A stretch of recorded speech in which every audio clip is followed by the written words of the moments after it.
जागे होऊन उठा, परंपरेच्या वेड्या तोडून शिकण्यासाठी उभा. नमस्कार मंडळी, मला ओळखलं? मी सावित्रीबाई फुले. 3 जानेवारी 1831 रोजी सातारा जिल्ह्यात शिरवळ जवळच्या नायगावातला माझा जन्म. शिक्षणाची परंपरा नसलेलं माझं घर.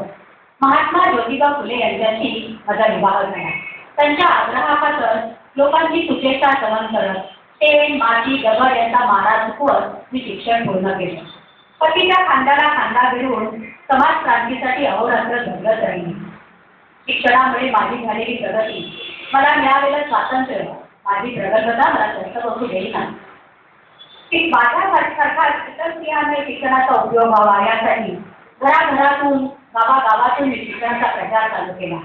शिक्षिका, मुख्याध्यापिका, समाजसेविका, दीनदलितांची उद्धारक माता म्हणून अहोरात्र कार्य केले. मुलींसाठी, अस्पृश्यांसाठी शाळा काढल्या. स्वतःच्या राहत्या घरात बालहत्या प्रतिबंध पूर्वक चालू केली. कामगारांसाठी रात्रशाळा काढल्या. केशवपन, विधवा विवाह बंदी, देवजाती अशा अनिष्ट वृद्धींच्या उच्चाटनासाठी अहोरात्र कार्य केले.